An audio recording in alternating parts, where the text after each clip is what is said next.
You're listening to the 95 Podcast from the team at 95 Network, where we host conversations specifically designed to support leaders in small and mid-sized churches.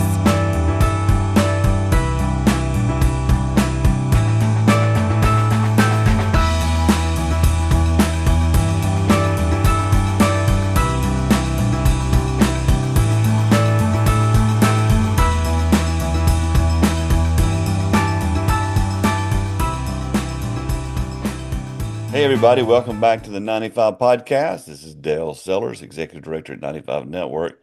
And today we get to hang out with one of us. We get to hang out with a pastor who is experiencing ministry fulfillment. And I would also use the word success, even though I know some folks are like, that word scares them, but I think he is being successful in what he's doing. Todd Meert, I met Todd several years ago. He reached out to me and to one of our other teammates, John Sanders, and we just listened to his heart and what God was doing in his life. And he's just really got some cool things happening today. So I think a lot of you are going to really enjoy hearing Todd's story and knowing that he's in the trenches with you as well. So, Todd, welcome to the 95 Podcast. Hey, Dale, thank you so much for letting me be here. Well, I'm glad you're here. I do feel sorry for you. We were just talking off mic here that you're up in Michigan, Yeah. and you're coaching. Tell the story. You're coaching baseball, and how cold was it? Yes, I'm coaching varsity baseball, and we had a game 2 days ago from when we're recording this. And at game time, we had a doubleheader at game time at 4 p.m. The outdoor temperature said that it was 38 degrees, but the real field temperature was in the low 20s with a 25-mile-an-hour wind whipping across there. And we had a doubleheader that didn't get done till dark. And so by the time we got done, let's just say it was pretty cold. It was pretty cold. That is not baseball weather. In fact, that's not any kind of weather. That's stay inside and sit by the fire and sip on hot chocolate weather to me. Yes, it You know, I, was. I admire you Michiganders, however you would say that. Michiganders. There you go. That's what I was trying to say. I admire you guys and up in that part of the country. You know, John Sanders, one of our teammates, as I mentioned, he lives in South Dakota, and I go Yeah, join him every fall, and we pheasant hunt together. You should come join yeah. us, Todd. And That'd be cool. we have so much fun. But usually when I go in the fall, it's typical fall weather. It's not that cold. It might be cool at night. But 2 years ago or 3 years ago, my wife went with me, and my daughter flew over from Montana, and she went and we hunted. They never got above 28. When we first started hunting that day, it was 18.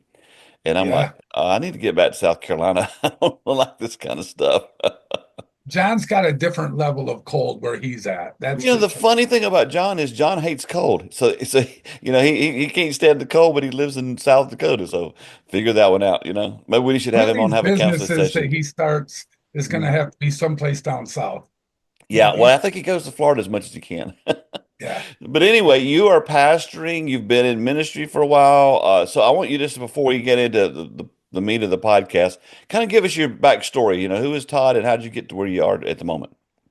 Yeah, I'm one of those guys that got a late start, so to speak. Hmm. You know, I grew up in the church, had been around the church my whole life, had been plugged into my church. Was a deacon in my church as a young man, and taught Sunday school classes and led the youth group and did all these things.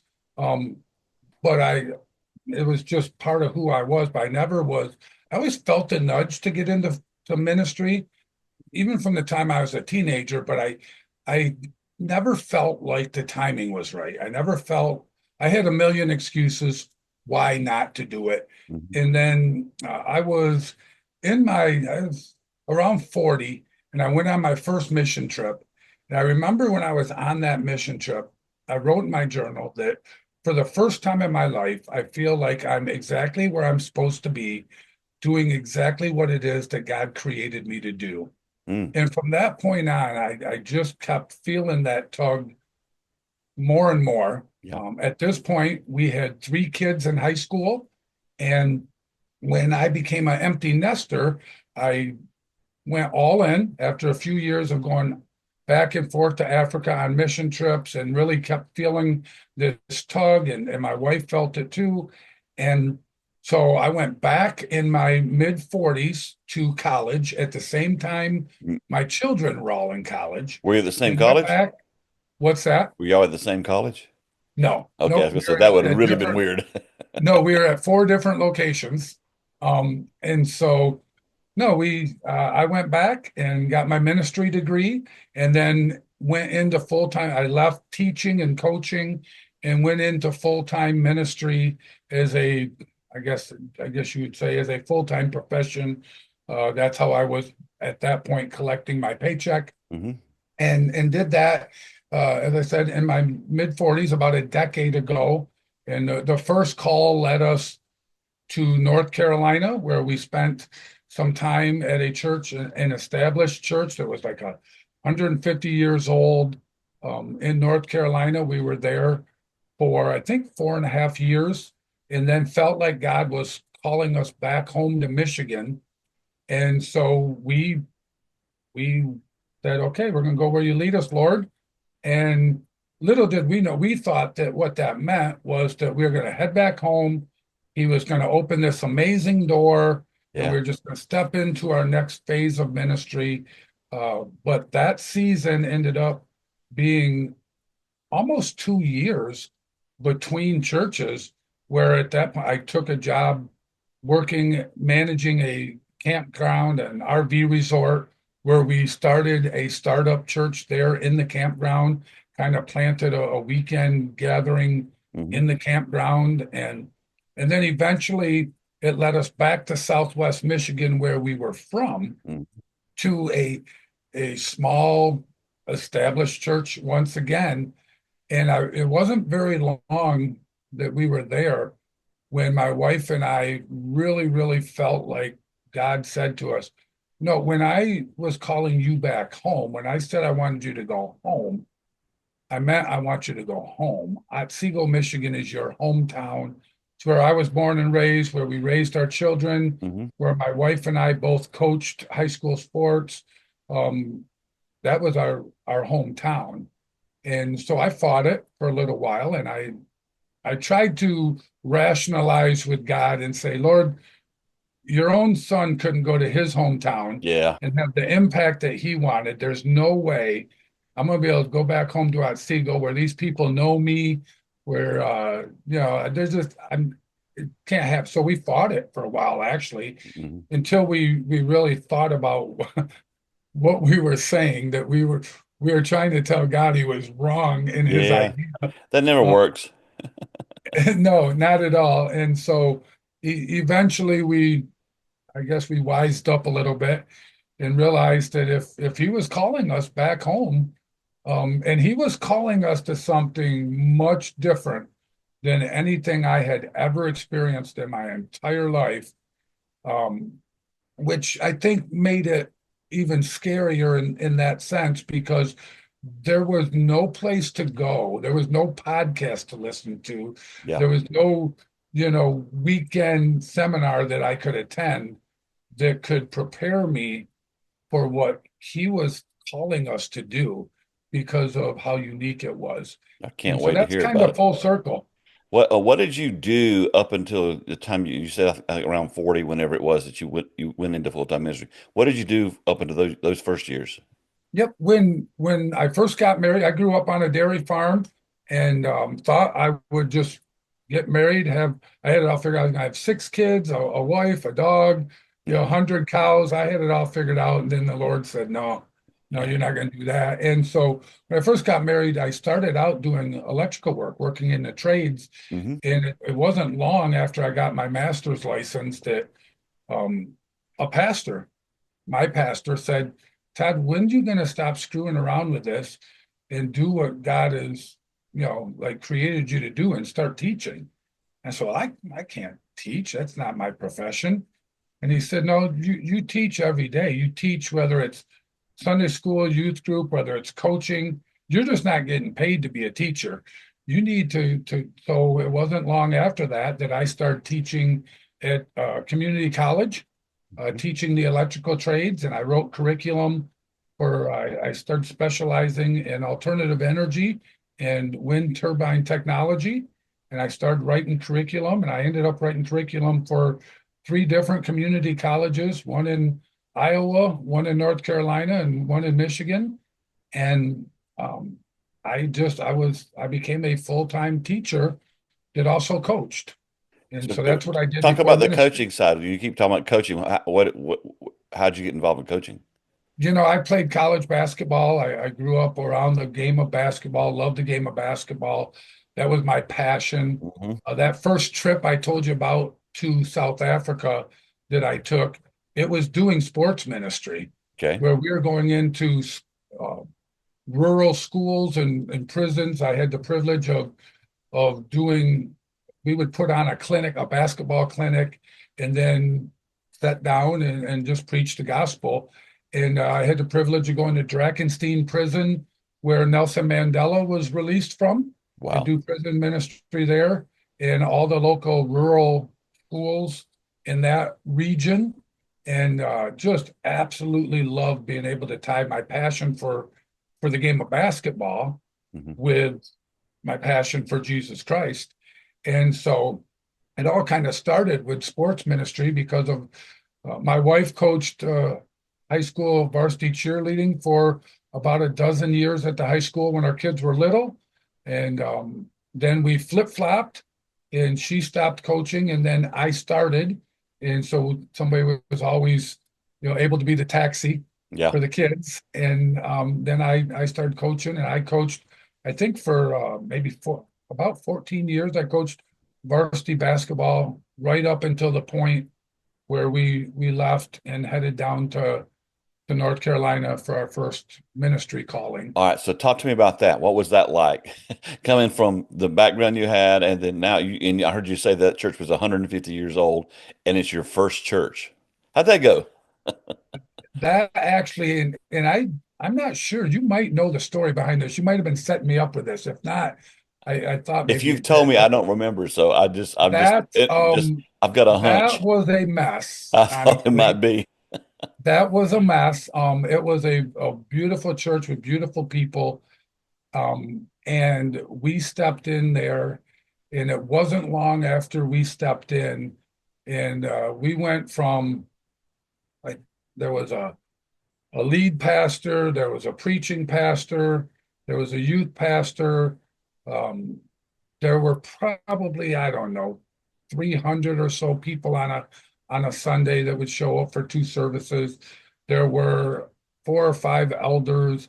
There was an office manager, and within from the time I started working there as the youth pastor, within a couple of months, probably, roughly, all of a sudden, um, the only people that were left in the administrative side of things was my wife was the new office manager. I was the only pastor left, and there were two elders left because of some unfortunate indiscretions that took place with the lead minister Yeah. that was there at the time. And so my first dive into full-time ministry, within a few months of Wow. it, um, here we are picking up the pieces, trying to figure out how to lead this church forward. And through God's grace, certainly not because of us by any stretch, God stepped in because he knew that we were ill-equipped, and growth took place. And in the next year, instead of everything falling apart, and there were things that were unfortunate, Sure. and there was some ugliness, and there was some healing, and there was all of that. But in the next year, there were like something like 30 some people were baptized and brought to Christ. Those people helped lead probably twice as many more people to Christ. Awesome. And it was just a revival. And it started basically with the youth. Yeah. The church rallied around the youth in this movement that was taking place in the youth in that area and within our congregation. And God used our youth ministry to hold this congregation together, and bridge the gap, so to speak, for the next couple of years until a new lead minister came in and so on, and they kind of, but the church actually grew during And that so were time. you like the interim pastor? I Did you have to lead the whole thing?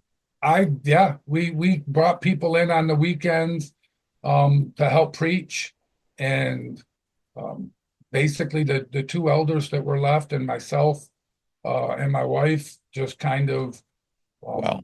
ran the ship, and we had some people that would come in. We had a couple of guys from the local Christian college that had been supported by that church for years that helped, you know, they worked together forever. There were some people that were on staff. One guy came in and literally spoke, I think, for 3 months straight every Sunday Mm. at one point while I did all the other stuff. And So you and got because baptized by fire it as, really was, as it you really was. first get into ministry at 40 years old.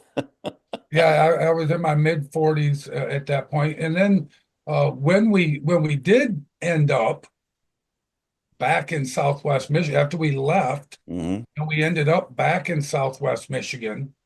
The church that I went to there, once again, an established church that had been around for a while. A lot of they were 50 years old, and a lot of the founding members were still there in the congregation. Yeah, Um, that that ended up having plenty of challenges in its own right, I'm sure. and it started right out with I got hired, and my very first Sunday that I preached as I guess on payroll, I Yeah. guess you could say, word it that way. I preached on Sunday. On Monday, I had my truck all loaded up with all my books, all my pictures, everything I was gonna. I went to the building and I spent the whole day decorating my office, Yeah. Yeah. getting it all set up on New Monday. start, man. Begin again. Yay. Yeah, I got it all. I'm all excited about this fresh start. Back home in Southwest Michigan, about a half an hour away from my hometown. And Tuesday morning, I wake up. My office looked pretty good, I thought. Mhm. And I wake up to the entire world being shut down for COVID.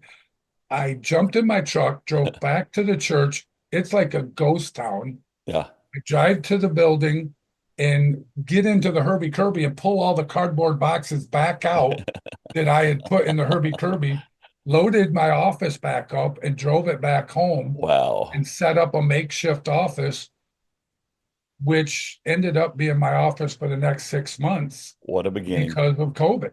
Well, you've had some interesting starts. You've had some Yes, very indeed. interesting, and you're still in ministry. Wow. Yes, indeed. So how long So were you with this church that you just mentioned? How long were you there?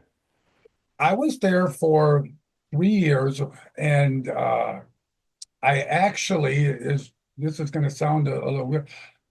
It became very obvious early on that what God called me there to do was to help them leave a legacy.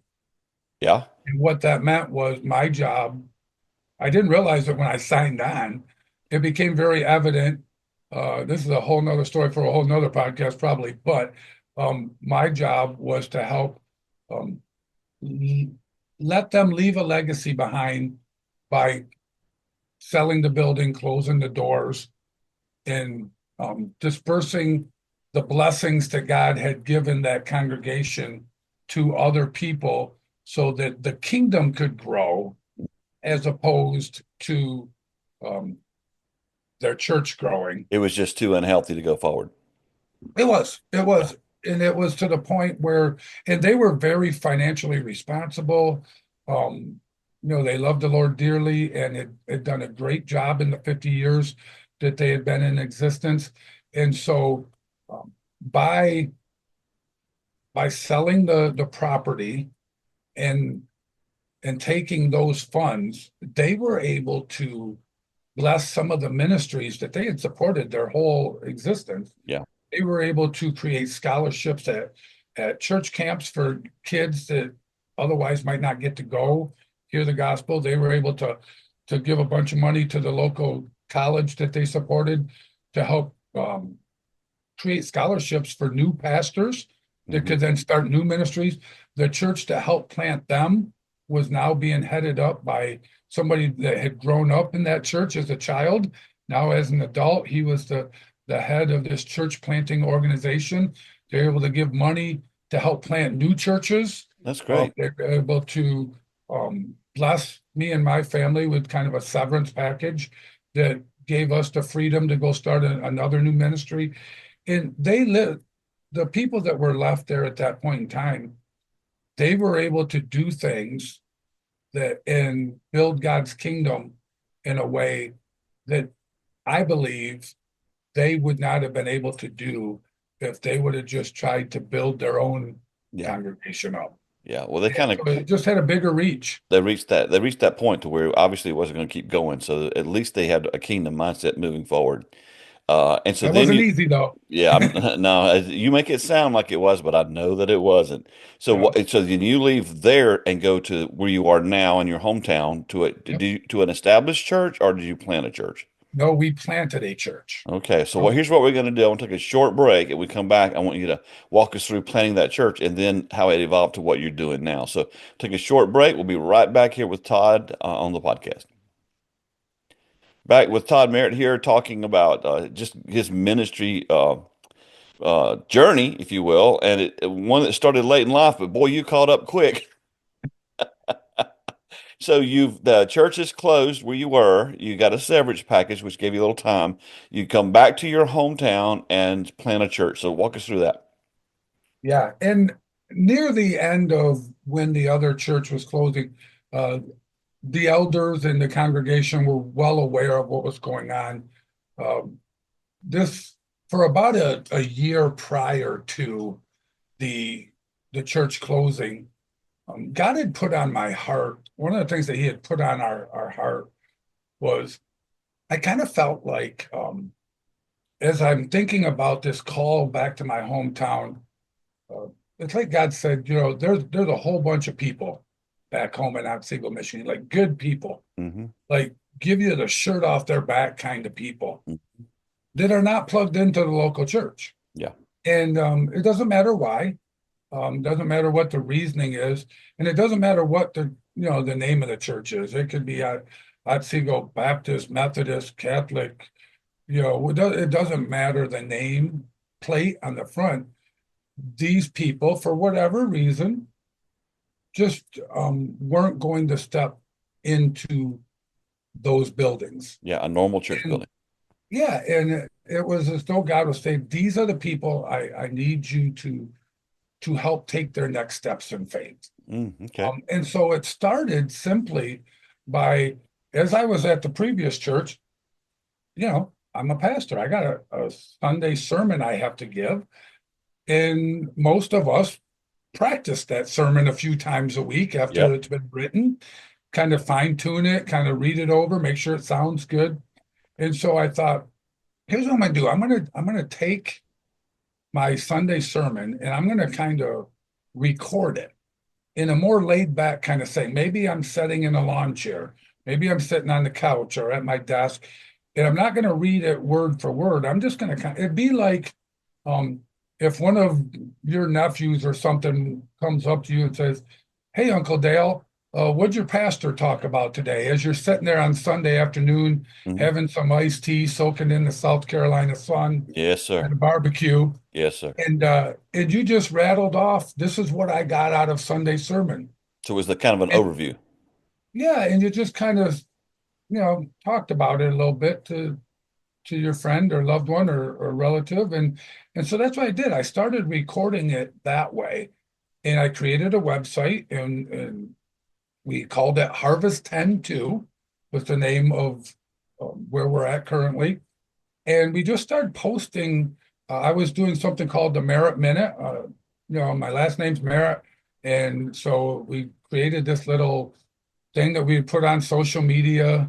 You know, minute is a bit of a misnomer right there There's because no way a pastor speaks for a yeah, minute. I yeah. So already know that. it probably should be called merit minutes, but regardless, um, a couple, 2, 3, 4 minutes long, just a Hmm. little blurb. Yeah. And people, all of a sudden, I start getting feedback from people, um, that people that I never expected. Where were you posting this?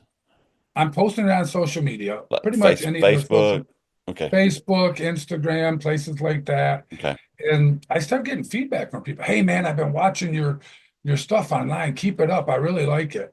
I'm Really? like, wow, Now, that's how long ago was this? We're in 2025. This is April recording this. How long this would ago? have been in 2020, probably fall of 2022 Okay, so it's at still we're this point. still dealing with the impact of I'm, COVID still.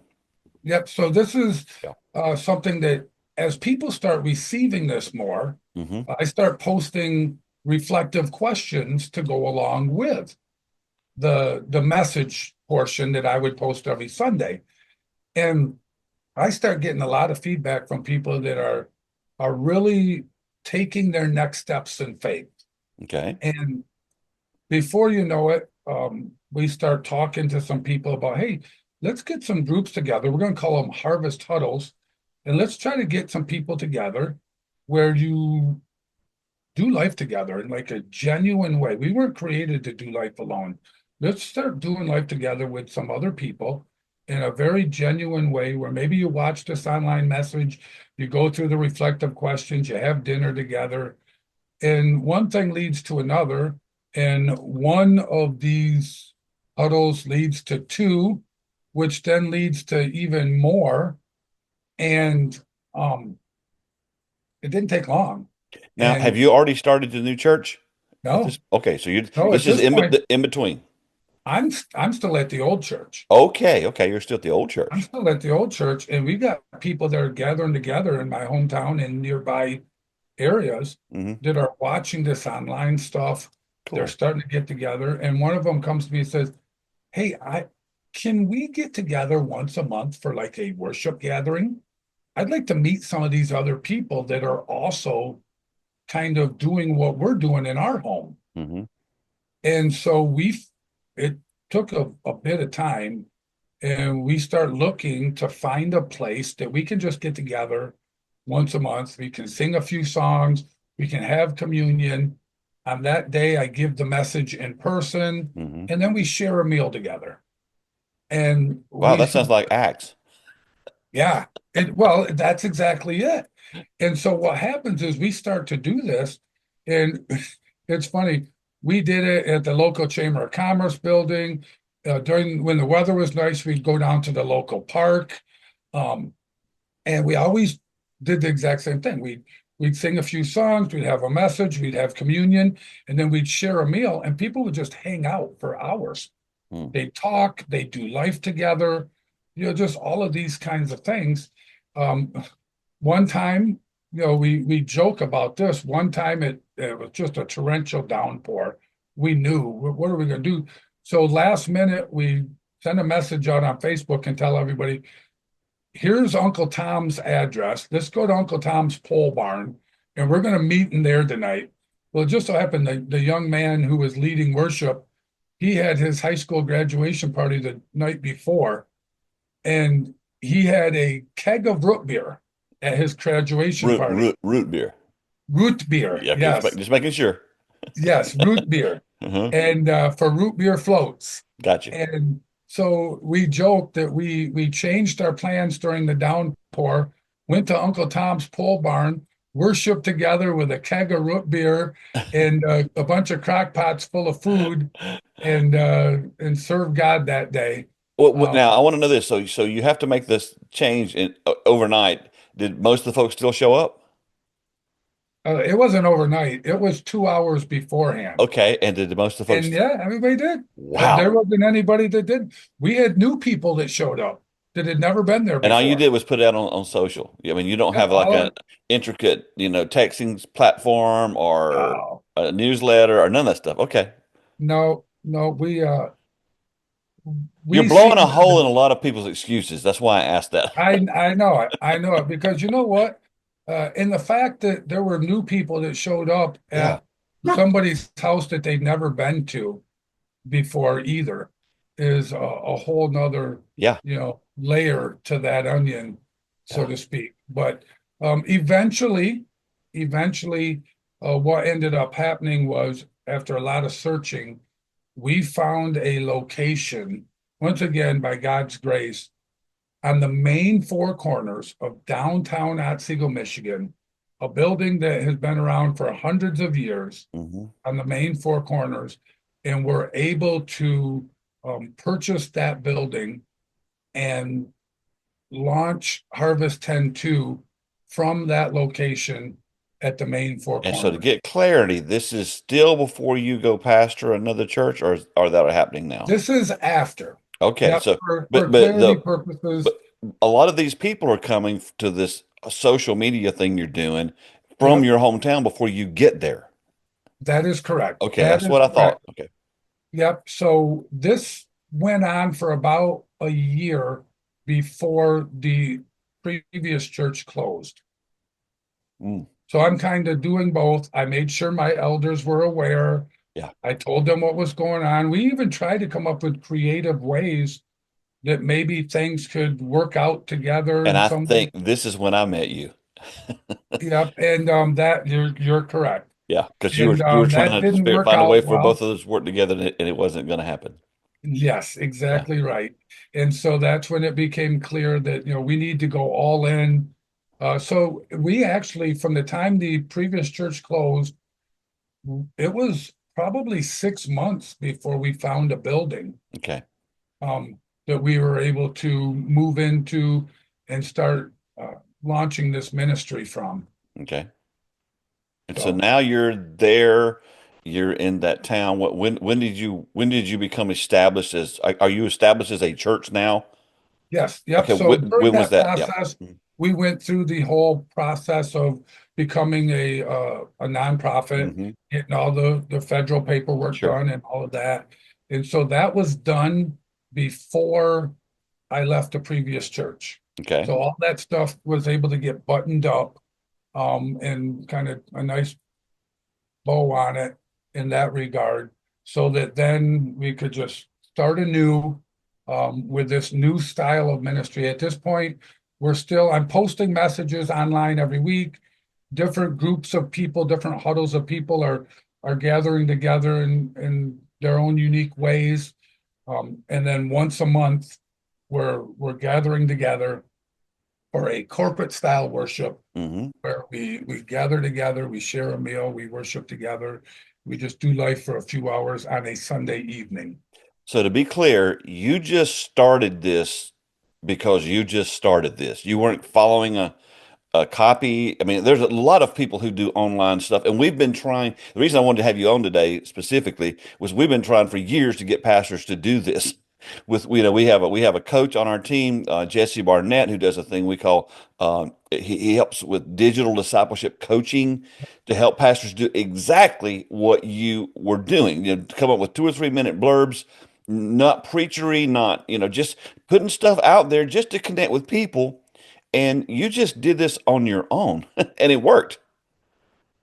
Yeah, there were it was just one of those things, honestly, where when you feel God, and we'll get more into this here in a second, because not only did we do it, but what we were doing became so abnormal and it's so outside of the box Yeah. that there isn't a lot of places where you can go to seek advice. And it was very much Holy Spirit driven. Hmm. And there were plenty of times where I thought, am I crazy? Yeah. Is this Todd's will, not God's will? And I'm trying to force something because I'm not finding, but every time those doubts would come, every time Satan would throw those daggers, Mm. we would get an affirmation Yep. where you're starting to see these, and it would be a lot of times it would be a phone call or a random encounter at the grocery store where somebody that is like, hey, I just want you to know, I follow what you're doing every week online, and I don't think I'm ready to like ever step foot in a church building, but I'm reading my Bible now.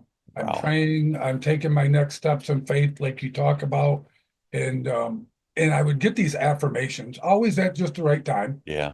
and it just kept pushing me that there wasn't a box that was getting checked that was saying there was nothing quantitative where you could say, okay, now this is a success, or now we still need to try to reach this goal. Mm. It was Holy Spirit nudges that were then affirmed by God by these divine appointments where you bump into people and you get the affirmations that were saying, just trust me, I got this, and I'm going to use you. Don't overthink it, and Yep. don't try to get too involved, Todd. I remember when we had our music group on the road, the first 10 years that Gina and I were married, we traveled with music groups, and we were going through a real hard financial season. And a church stepped up with a major donation to us. And basically, they just brought our ministry under their covering. Yeah, I mean, it paid off all our all our debts, and just it was just an incredible thing that happened. And I remember going to a mentor, because I was so worried that I was going to mess up and do the wrong thing, not hear God's voice, and I didn't want the devil to deceive me. So I'm talking to my friend and tell him about all this blessing that they want, and I'm just so confused. All this blessing these they want to bring us, and I'm going, do you think this is the devil? And he goes, Dale, the devil don't bless people. He doesn't have a way to bless people. And I thought, oh, well, that's true. He said, you ought to do this, buddy. yep, And so sometimes I think we do overthink things, but I just love the organic nature. Organic is a word we all use a lot, and I don't know that we really do a lot, but I love the organic nature of this and how it started. Get updated. So you've this is happening. You're meeting with people, and now you say you have a building. So update us on where we are today.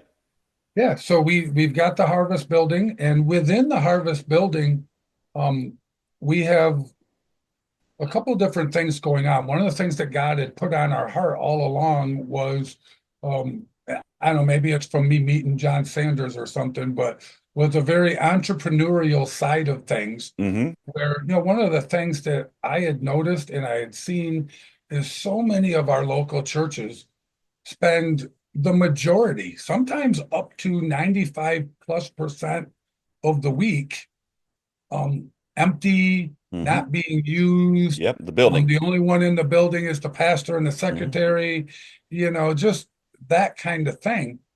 And because of the nature of our ministry, what we needed to be able to do was to walk alongside people and do life with people in a very organic way that would allow them to kind of step into our circle and allow us just to have spiritual conversations. Mm-hmm. And that's what mattered most, knowing that, hey, I don't need to convert anybody. I don't need to turn anybody into a member. I don't need to do any of that kind of stuff. That's not even going to be part of the equation. Mm-hmm. What God's called us to do is to bless our community in a way that people take their next steps in faith, because we all have a next step to take. And for each of us, it's different. And so the entrepreneurial side of things, or this building that we purchased, is huge. Okay. It's probably close to 15,000 square feet with the main floor and the basement level. And it was 3 businesses that became one Mm-hmm. under the same roof. And so we knew, what are we going to do with all this space? And so one of the things that we felt led to do was to open what we call Harvest and Home. Harvest and Home, it's a boutique, it's a flower shop, it's a gift shop. You can get fresh baked goods there and supplies. You can get women's clothes, you can get candles, you can get your corsages for the homecoming dance, you name it. We got a little bit of everything in there. So that's part of it. The other part of it is where we worship. It's set up in a way where it's a bunch of round tables. Mm-hmm. It's a very cool setting with Edison bulbs hanging, and it's an event center is Yep. what it is. And we use that space as the community living room. That space is rented out all the time. In that space, we have once a month, there's a chiropractor and his wife who grew up here with my kids. They left and started a very successful business about 3.5 hours away. Well, they come home once a month on the second Friday and Saturday of the month, and they'll see 40 patients in the front part of that space. Wow. There's a a yoga class every Tuesday night. We've had a free first aid and CPR class in that space for our community. There's Bible studies and prayer groups. There's baby showers, business luncheons, business meetings. That space gets used for all sorts of stuff. And And it helps. you're renting it out? Yes, yep, Yes. it So, helps so fund the there's a ministry, revenue stream there. revenue streams. Yes. The boutique, the Harvest and Home side of things, also, the funding that we get from there helps fund our ministry as well, Okay. because the money that we make or the donations that come back from that also. But here's the thing that's been very unique about it is that each and every day that we're open, um, people come walking in the doors and they say, "Hey, what is this place? Is Yep. this a church? Is this a, Yep. it used to be an Amish furniture store, and now is it a flower? What is this?" And so then I get to tell them, well, Yeah. here's the whole building's under the umbrella of our church plant. Yeah. And I help pastor that. And here's what God put on our heart and what we're doing and how this helps fund our ministry. And inevitably, Dale, what happens, and this happens multiple times each week. Okay. I have this exact same conversation with people that walk in, and we start having a spiritual conversation about how God has pushed us and urged us into what's happening. And then I get to tell them how God has blessed people, how he's blessed us. And oftentimes that conversation will turn into an hour, hour and a half That's long. so The cool. next thing you know, I'm praying with these people. We're crying together. They're in, often they'll leave and they'll say, you know what? This doesn't feel like the church my grandma took me to as a kid. I could get with this kind of thing because I don't have a problem so much with God.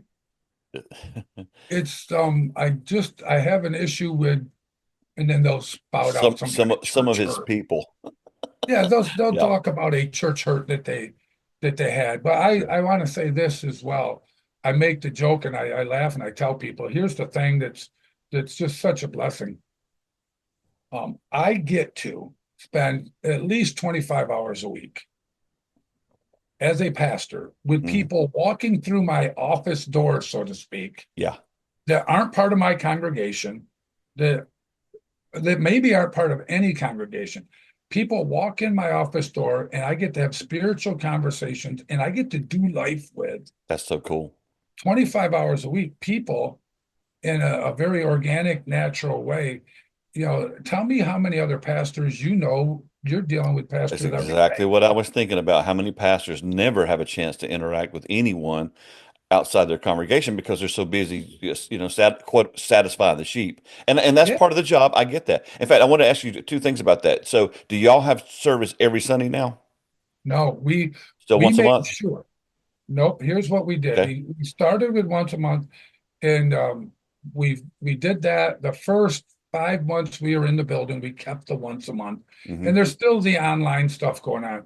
And so then we prayed about it, and we made a very strategic decision that we felt God led us to, and that was this: we gather together for that kind of gathering at 5 p.m. on the first and third Sunday of the month, Okay. every month.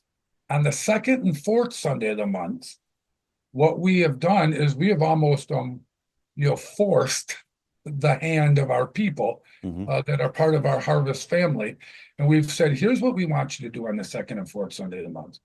We want you to find your one.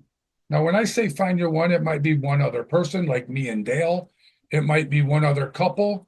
It might be one other family. It might be four other families, but a very intentional small group of people Mm. that you can very intentionally and genuinely do life with, like in a raw, authentic way. Yeah. And on the second and fourth Sunday of the month, we want you to get together. If you want to watch the online message, it's posted every second and fourth Sunday. Mm-hmm. You can go through the reflect, and some people do that. Mm-hmm. If you want to go to Right Now Media and check out some of their stuff and listen to a more eloquent preacher than Todd, you can do that too. If you want to get together and just have dinner and talk or go bowling or watch, just whatever you do, take time to genuinely invest in each other, to fail forward together and help each other take your authentic next steps in faith. And so that's what they do on the second and fourth Sunday That's of the so month. cool. And as you know, about 3 or 4 times a year, we have a fifth Sunday, don't we? Hmm.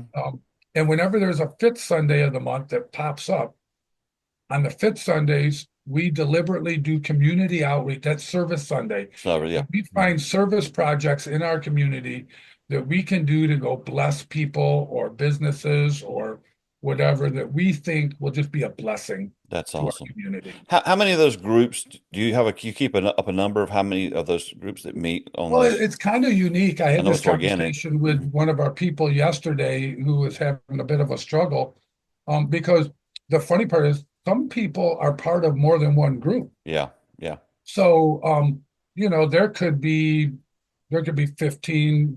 Here's another thing that we do, um, is we do what's called kingdom counting. Okay. Do you know what I'm talking about? Now I want to hear your version. Okay. We do what we call kingdom counting, and that's this.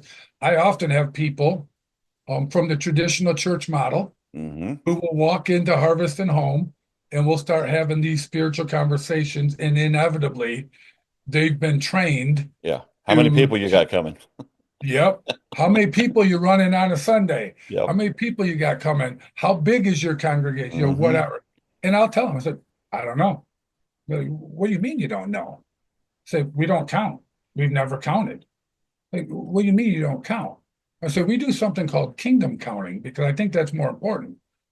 I don't care how many butts are in seats. Yep. We don't have church membership. In fact, there's a lot of people that go to church at the same church they've been members of for decades And they still come to your thing. Sunday morning, and they'll come hang with us on Sunday night Hmm. so that they can encounter the Holy Spirit and they can encounter God's grace in a way that they're not getting. Yeah. And that's okay because And we that don't means you're have not in competition with the churches, which is no, good. we don't Yeah. have church membership, and we're never going to have church membership because, um, the way I've read scripture, and I'm not the smartest tack, but Jesus told us to go and make disciples. He didn't tell us to go make members. Yeah. And so, at the end of the day, the only membership that counts is that we all get to be part of God's kingdom. And so, wherever you attend church doesn't matter to me. Mm. And if you come and hang with us and we can help, inspire you to go be a light wherever you show up on Sunday morning at 10 a.m., Mm. then that's the ultimate win. But the kingdom counting goes a little bit like this. Um, you know, for instance, um, we got a young man who's part of our Harvest family. He goes to the state prison once a week where he leads prison ministry, and he's got 33 students that he teaches and has spiritual conversations with. Hmm. So during the week, him and those 33, that's 34 people. Yeah. We got a teacher at the neighboring high school who went last a few weeks back and led I think it was the Fellowship of Christian Athletes morning devotions, Hmm. where there's 20 high school kids and she's doing devotions with them. Well, to me, that's 21 people. If I have spiritual conversations with 25 people in the building that helps draw them closer to God or helps them take their next steps in faith, me plus them, that's 26 people. When we have somebody that gathers together with 4 other people throughout the week and does life together, or somebody goes and has a good spiritual conversation with their coworker or their classmate at school, these are the things that we're counting. We're Yeah. counting the spiritual Touch lives. conversation, kingdom Yeah. counting, That's so things cool. that have a kingdom impact. So I told this last person that asked me that question, I said, there's some weeks where I guess if you're looking at it that way, I guess you could say our attendance might even be 1,000 people. Now, we can only comfortably fit 75 in this room over here, but that room doesn't mean anything anyhow. That's so good, Todd. Let me ask you this, because I know some people are going to be wondering. So how do you get paid? This is what you do Well, full time, right? this is what I'm doing full time. Okay. Um, as far as a paycheck goes, like I said, we had a severance package that blessed us for a little while, Uh-huh. and we've been milking that out, and God has continued to bless us with just providing our needs. And we also, myself and my wife, have some items in the storefront that we sell. Okay. And then what we do is we take a portion of that and we give a portion back to the church. Everybody who has stuff in the storefront, part of the deal, I guess you could say, is there's a percentage that's taken off for credit card fees, Yeah. and there's a percentage that's taken off that's automatically just given right back to the church. Yeah. As a donation back to the church.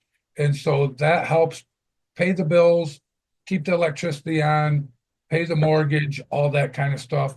But then we use, so as far as that goes, it's kind of a tricky situation. Just to clarify, the donation that was given to my family as what I would call, I guess you would say, a severance package. It was donated to Harvest 10-2, but it was designated that not a single penny of that could be used for the ministry. If somebody came in off the street hungry, I couldn't go buy a 99-cent burger for them with the money that was designated for Todd. It was to help take care of you guys. And so that was put in a separate account. Gotcha. It's under the umbrella of Harvest 10-2, but that was protected in that way. So when I say I don't collect a paycheck from Harvest 10-2, that can be viewed in different ways, because does that make sense to you? Yeah, it's just like there's a trust there, an endowment, whatever, and that's how that's a good way to put it. And that's awesome. I just was wondering about that. Well, man, this has been fascinating to talk to you, and to see the impact you're having, and that you have a kingdom mentality. And I know a lot of pastors are like, they're trying to find ways to connect with new people. And so I thank you for the model you set, and just the fact you just kind of follow the Lord, did a little social media thing here, and here you are. And, and I remember, just when I connected with you, years ago, I'm like, you're going to have to go for this, man. God's blessing it. So thank you for taking the time to join me today and be part of the podcast. And man, if we can do anything to help you guys, and just, we're cheering for you. We're in your corner cheering for you. And I've known appreciate that all you, man. along. Appreciate what you're doing and the impact you're having, dude. Thank you so much. I appreciate your input and your help. And I just want to say that it's because that places like the 95 Network and some of the seminars that you did that I was part of, because of the permission that I was given, it gave me some of that nudge that I needed to know that even though what we're feeling called to didn't seem normal, and there wasn't necessarily a playbook to follow, that people like you and John gave me permission to feel that nudge and to follow it. And so I appreciate that very much, Dale. Well, you're the reason we exist, and man, I'm so happy for you. So thanks again for joining us. Yes, indeed. Thank you. Thanks for listening to the 95 Podcast. We look forward to sharing another episode with you next week. In the meantime, visit our website at 95network.org. The website is loaded with great resources created for small and mid-sized church leaders. Until next time, have a great week.